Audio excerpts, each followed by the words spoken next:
Topic है वो इतना हॉट टॉपिक है, वीजा लगता ही नहीं, वो ऑनलाइन फ्रॉड है जो एक मिस। जी अस्सलाम वालेकुम, कैसे हैं सब? ठीक हैं? तबीयत ठीक है? ट्रैवल विद एडवोकेट के साथ मैं हूं एडवोकेट जैन ज़िया। कैसे हैं सब? अच्छा, आज की जो वीडियो है ना वो थोड़ी सी तवील हो जाएगी, उसके लिए पेश की माजरत है। लेकिन आज का जो टॉपिक था वो इतना ज़रूरी है, इंतहाई ज़रूरी है कि बाहर इस वक्त बारिश हो रही है।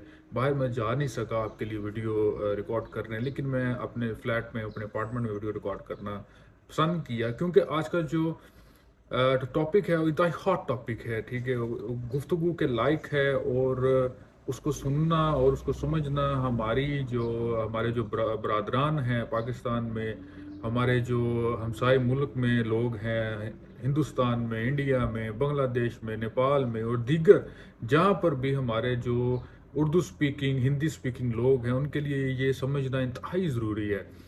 देखें, आज का जो टॉपिक है ना वो मैं बात करना चाहूँगा कि जो लोग आपको ये कहते हैं कि आपका वीज़ा डन बेस पे हम प्रोवाइड करेंगे, वो क्यों ऐसा कहते हैं और उसके पीछे जो हार्श रियलिटी है वो क्या है, और आपको क्या वो सर्विस लेनी चाहिए या नहीं।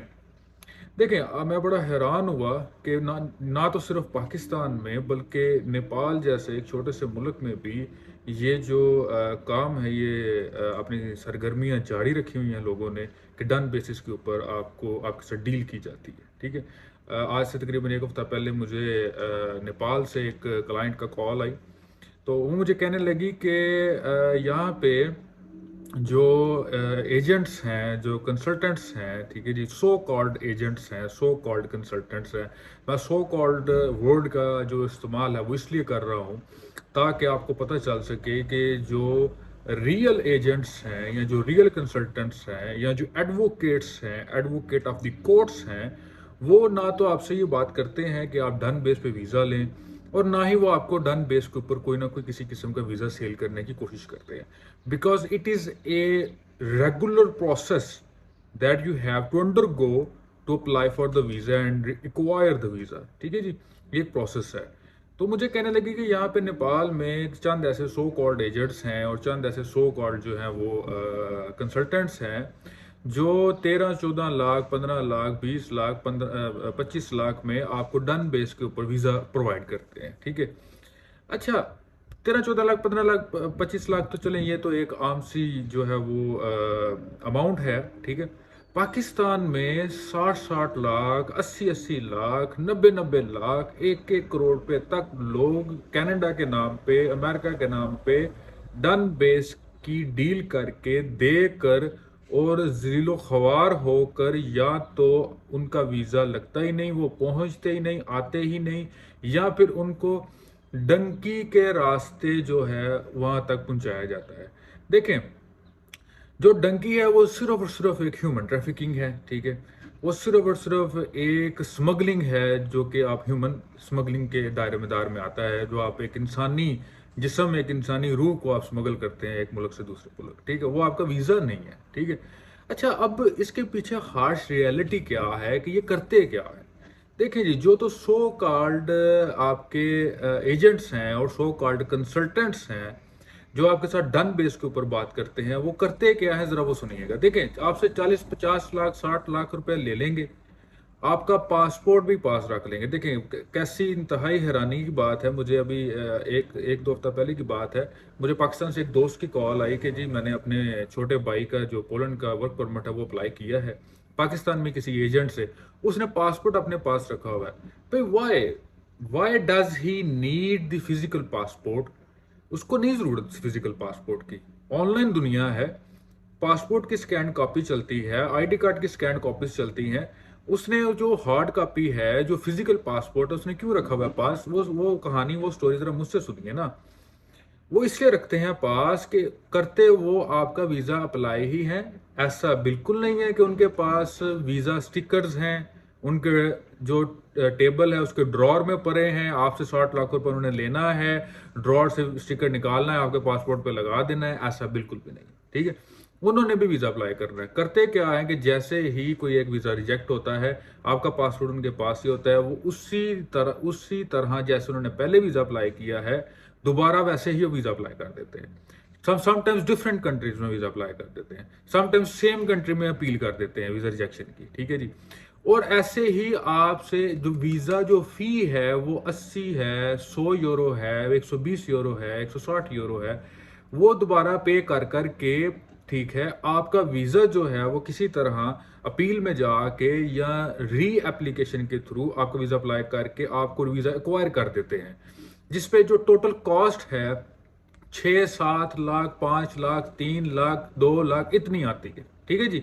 आपके प्रोसेस के जो है उसका आपका प्रोसेस कितनी दफ़ा हुआ है उसको मद्देनजर रखते हुए, तो चीज ये है कि 60 लाख रुपए वो आपसे ले लेता है, और करता वो भी वीजा अप्लाई ही है। उसके पास ड्रॉर में वीजा स्टिकर्स नहीं है, जो उसने वीजा स्टिकर्स निकालने हैं और आपको आपसे पैसे लेने हैं, आपको रसीद बना के देनी है, और आपके पासपोर्ट में वीजा स्टिकर लगा के आपको कहना है ठीक है जी अब आप जहाज पे बैठ जाए चले जाए। ऐसा बिल्कुल भी नहीं है, ठीक है जी। उसने भी वीजा अप्लाई ही करना है, तो लिहाजा मेरे जो भाई हैं, मेरे दोस्त हैं इंडिया में, पाकिस्तान में, नेपाल में, जो, और मुझे पता है कि इन कंट्रीज में हिंदी उर्दू को समझा जाता है और ये मेरी वीडियो वहां तक जाएगी, बराए मेहरबानी कोई क्वालिफाइड कंसल्टेंट हायर करें और उसको बोलें कि आप वीजा प्रोसेस करें। डन बेस कुछ भी नहीं है, डन बेस एक सिर्फ और सिर्फ अनक्वालिफाइड लोगों की टर्म निकाली हुई है, जो ये आपको बताते हैं और आप इससे आमादा होते हैं कि यार डन बेस है। डन बेस नहीं है। आप डन बेस की जो टर्मिनोलॉजी है ना वो सिर्फ इंडिया, पाकिस्तान, बांग्लादेश, नेपाल तक ही आपको मिलेगी। अगर ये टर्मिनोलॉजी अप्लाई करती है कहीं पे, अगर इस टर्मिनोलॉजी की कोई जान है, तो ये टर्मिनोलॉजी यूरोप में क्यों नहीं है, ये अमेरिका में क्यों नहीं है? यहाँ के लोग क्या बाहर नहीं जाते? यहाँ के लोग क्या ट्रैवल नहीं करते? ठीक है जी। या ये टर्मिनोलॉजी जो सी है वो दुबई जैसे जो एक एडवांस्ड कंट्रीज हैं उनमें क्यों नहीं है? या तुर्की जैसे एडवांस कंट्रीज में क्यों नहीं है? तुर्की को भी कई मुल्कों का वीजा चाहिए, ये नहीं है कि वो कई मुल्कों में फ्री एंट्री में जा सकते हैं, नहीं, उसको भी कई मुल्कों का वीजा चाहिए, तो वो वहां क्यों नहीं है डन बेस? लिहाजा इस वीडियो ज्यादा लंबी हो गई है, लिहाजा इस जो एक ऑनलाइन फ्रॉड है, जो एक मिसकम्युनिकेशन का फ्रॉड है, इससे बचें, ठीक है जी।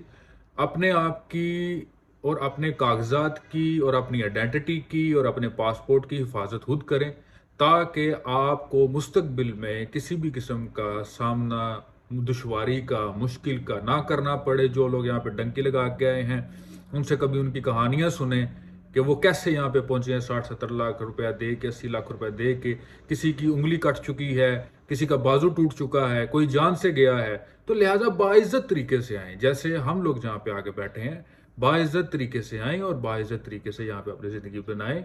ये वीडियो को गौर से सुनिएगा, इसको देखिएगा, मेरे चैनल को सब्सक्राइब करिएगा, बेल आइकन का बटन जरूर दबाइएगा ताकि आने वाली मजीद इस तरह की वीडियोस आप तक पहुंच सकें। लाइक और सब्सक्राइब भी लाजमी कीजिएगा जी। बहुत शुक्रिया, वीडियो ज़्यादा लंबी हो गई है। इंशाल्लाह फिर इस मौजू पे दोबारा बात करने में ज़रूर आऊँगा, और ऐसे ही आपको जो रियल इंफॉर्मेशन हैं, जो रियल ग्राउंड इंफॉर्मेशन है, वो मैं आपको प्रोवाइड करता रहूँगा जी। अल्लाह हाफिज़।